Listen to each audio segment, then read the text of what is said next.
అందరికీ జై శ్రీరామ్. తెలంగాణలో ఉన్నటువంటి 33 జిల్లాల్లో తెల్ల రేషన్ కార్డు ఎంతమందికి రావడం జరిగింది? ఆ తెల్ల రేషన్ కార్డు వచ్చిన వాళ్ళ 500 గ్యాస్ సిలిండర్ సబ్సిడీ ఎవరికి పడతా ఉన్నది? 200 యూనిట్ల కరెంటుకు ఎంతమంది అర్హులుగా మిగిలినారు అనే విషయాన్ని ఇప్పుడు డీటెయిల్గా మాట్లాడుకుందాము. ఇంకా వీళ్ళు చెప్పినటువంటి వాగ్దానాలు, ఉచిత పథకాలకు ప్రజలను అలవాటు చేసి సోమేరిపోతులను చేస్తూ ఉన్నటువంటి విషయాల్లో శ్రీలంక, పాకిస్తాను ఆర్థిక సంక్షోభంలో పడింది. మనం అక్కడి కథలు చూసినాము. అక్కడ ఒక్క గ్యాస్ సిలిండరు ఆర్థిక సంక్షోభం అంటే 1000 రూపాయలు ఉన్న గ్యాస్ సిలిండరు 5000కు చేరుతుంది. కానీ అది వారం రోజులు లైన్ పట్టినా దొరకదు కూడా. ఇప్పుడు మనకు తెలంగాణలో 110-11 రూపాయలు లీటర్ పెట్రోల్ ఉంటే అది కాస్త 500 లీటర్ 600 లీటర్ అవుతుంది. కానీ సమయానికి సప్లై కాదు.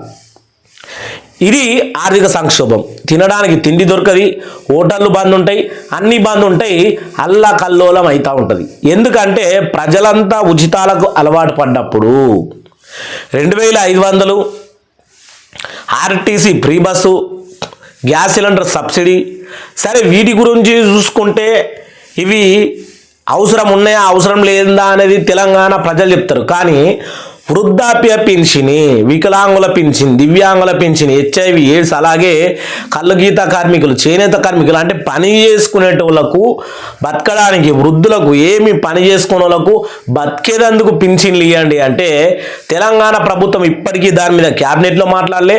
ఏమన్నా అంటే 12,000 కోట్ల రూపాయలు వృద్ధాప్య పింఛన్ గురించి, 14 కేటగిరీల పింఛన్ల గురించి 12,000 కోట్లు అక్షరాల తీసి పెట్టినాము. ఖచ్చితంగా మేము ఈ యొక్క పెన్షన్ల వ్యవస్థను కూడా, పెన్షన్లు పెంచే విధంగా కూడా చూడబోతా ఉన్నామని మాట్లాడుతూ ఉన్నది. దీనికి కొంతమంది వత్తాసు వాగుతూ ఉన్నారు. నాటువంటి జర్నలిస్టు అనే ఇజంలో ఏదైతే మన సీఎం రేవంత్ రెడ్డి గారు చెప్పింది అక్షర సత్యం.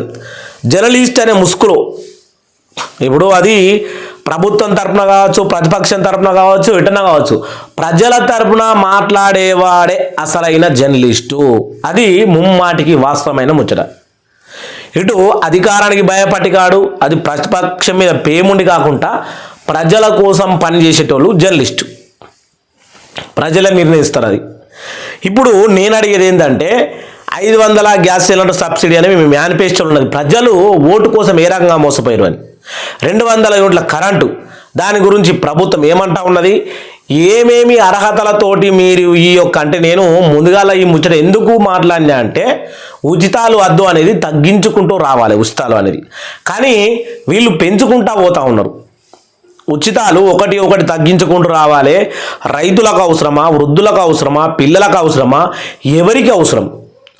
భారతదేశంలో విద్య, వైద్యం, ఉపాధి ఈ 3 ఖచ్చితంగా న్యాయంగా ఉంటే అసలు పేద ఇల్లులు అనేదే ఉండదు అని ఒక మహానుభావుడు చెప్పిన ముచ్చట. కానీ ఇప్పుడు విద్య లక్షలు అంటే అదొక బేరంలాగా, వ్యాపారం లాగా అయిపోయింది. వైద్యం కూడా బేరం, వ్యాపారమే. మనకేదన్నా రోగం వచ్చింది అని ప్రైవేట్ దాఖలకు పోతే లక్షల రూపాయలు ఖర్చు అవుతాయి. విద్య, వైద్యం, ఉపాధి కూడా.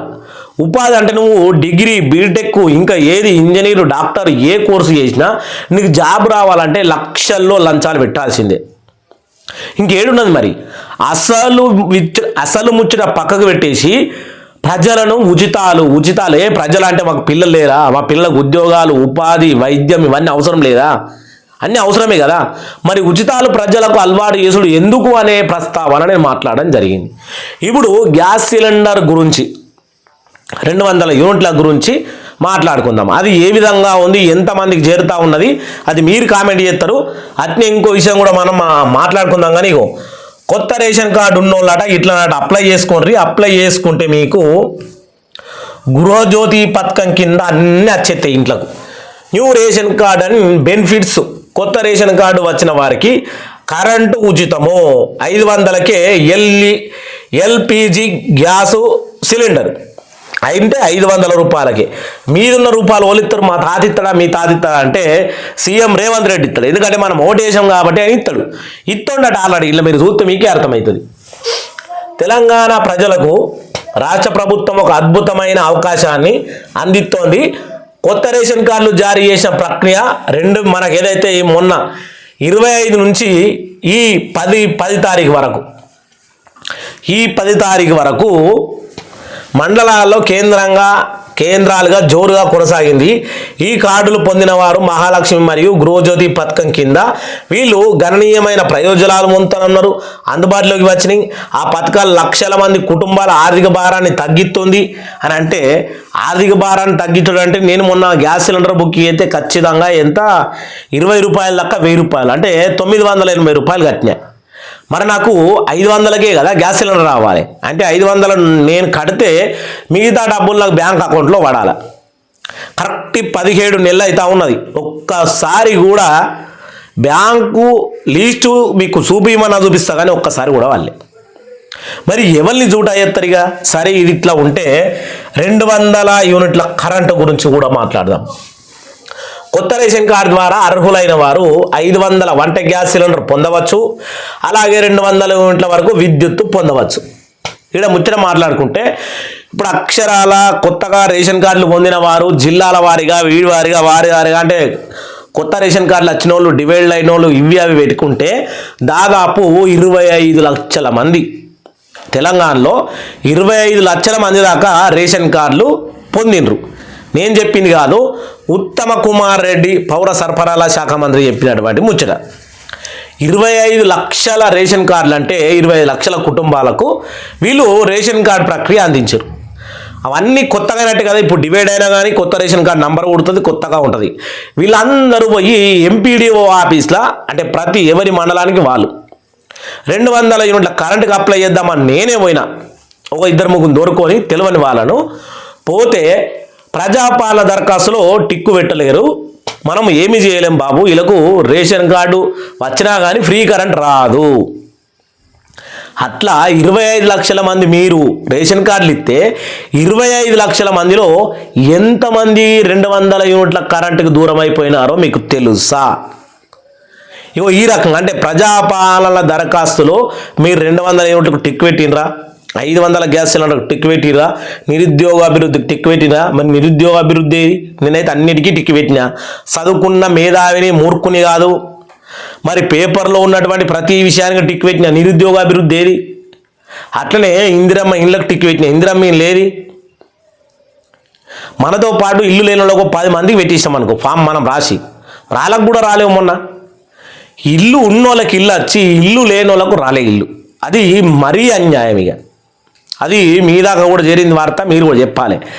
ఇక్కడ 200 యూనిట్ల కాడ కూడా గందరగోళం. ఇప్పుడు ఏదైతే కొత్త రేషన్ కార్డులు వచ్చినాయో వాళ్ళకు మీరు టిక్కు పెట్టుకోలేరు అని ఎంపీడీఓ ఆఫీస్ నుంచి మర్రచ్చిన వాళ్ళు ఎంతమందో కింద కామెంట్ చేయాలి. ఇంకా దీన్ని చూసుకుంటే ఇగో నేనేమన్నా ఇప్పుడు 25 లక్షల మంది అని నేను చెప్పినా అనుకో, అటు మన మంత్రి గారు చెప్పింది మీరు విన్నరు లేదు కానీ నేను చెప్పింది మీరు వినే ఉంటారు కదా. ఇక్కడ ఇప్పటి వరకు 1,62,000 మందికి మాత్రమే ఈ పథకం లబ్ధి పొందుతున్నారు. 23,570 మంది రేషన్ కార్డులు జారీ కావడంతో అంటే ఇది ఒక్క జిల్లాలో కొత్త రేషన్ కార్డులు 23 అయినాయి, 23,000. మరి 33 జిల్లాల ఇది నల్గొండ జిల్లాది మీరు చూడుర్రి.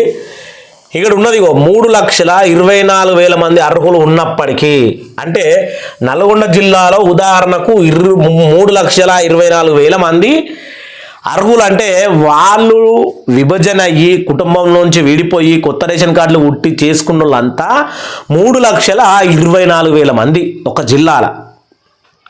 మొత్తం 33 జిల్లాల్లో లెక్క పెట్టారు ఒకసారి. ఇంట్లో మరి నల్గొండ జిల్లాలే అంటే కొత్త రేషన్ కార్డులు వచ్చిన వాళ్ళు 23,000 మంది. 23,000 మందికి ఉచిత కరెంట్ రావాలి కదా, వచ్చిందా? 500 గ్యాస్ సిలిండర్ పైసలు పడతా ఉన్నాయా? ఏవి పడి ఇక చెప్పుకుంటా పోతా ఉంటారు, మనం ఇంటా ఉండాలి. ఇక్కడ చూడండి, ఇక మనకు గిడిగో దొడ్డుగా బ్రాకెట్లో ఉన్నటువంటి ముచ్చట. ఇంకా అన్ని కాకుండా కొత్త రేషన్ కార్డుదారులకు ప్రయోజనాలు అందుతున్నాయని హామీ ఇచ్చిర్రు. అంతేకాకుండా సన్న బియ్యం పంపిణీ కింద ఒక్కో వ్యక్తికి 6 కిలోల చొప్పున 3.10 అంటే 3,10,00,000 మందికి తెలంగాణలో అక్షరాల 3,10,00,000 అంటే 3,10,00,000 మందికి బియ్యము అందించబడుతోంది ఈ పథకం వల్ల. ఏది రేషన్ షాపుల ద్వారా డిమాండ్ కూడా గణనీయంగా పెరిగిందని సీఎం రేవంత్ రెడ్డి తెలిపినటువంటి ముచ్చట. 3 కోట్ల మందికి 3,10,00,000 మందికి రేషన్ కార్డులు ఉన్నాయి.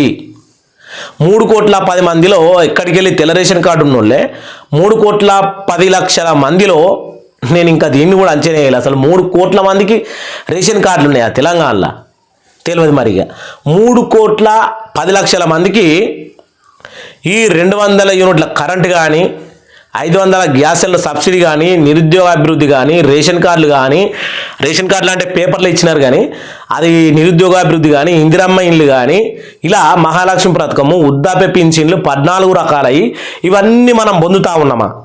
నిజంగా మనస్ఫూర్తిగా మీరు కామెంట్ చేయాలి. ఇక్కడ నేను లాస్ట్గా అడగదలుచుకున్న విషయం ఏంటంటే మొత్తం ప్రభుత్వము ప్రతిపక్షం అనే విభేదం లేకుండా 119 మంది ఎమ్మెల్యేలు మనం ఓటేసి గెలిపించినాం. 119 మంది ఎమ్మెల్యేలు మన నియోజకవర్గాలు అంటే ఈ 119 మంది ఎమ్మెల్యేలు 119 మంది ఎమ్మెల్యేల నియోజకవర్గాలు అన్ని మండలాలు తిరిగిర్రా. మండలాలు ఇంకనే గ్రామాలు అంటలే. గ్రామాలు అంటే ఇక వాళ్ళు ఏం తిరుగుతారో మనం ఏం చూస్తాం కానీ మండలాలు ఒక్క నియోజకవర్గానికి ఎన్ని మండలాలు ఉంటాయి? కనీసం మండలాల వారీగానన్నా ఈ మండలంలో ఏమ సమస్యలు ఉన్నాయి, ఆ మండల నాయకులు ఉంటారు, మండలాల్లో ఉన్నటువంటి ఏంది మన ఎంఆర్ఓ కార్యాలు ఉంటాయి, ఎంపీడీఓ కార్యాలు ఉంటాయి, ఇంకా అది కావాల్సినటువంటి విలేజ్ సెక్రటరీలను కానీ విలేజ్ పంచాయతీ గ్రామ సర్పంచ్లను కానీ అంటే సర్పంచ్లు అంటే లేరు కానీ మాజీ వేరే అటువంటి వాళ్ళని పిలుచుకొని ఏం సమస్యలు ఉన్నాయని మాట్లాడిన దాఖలాలు ఎక్కడైనా ఉన్నాయా అనేది మీరు కింద కామెంట్ చేయాలని కోరుకుంటూ అందరికీ జై శ్రీరామ్, జై జై శ్రీరామ్.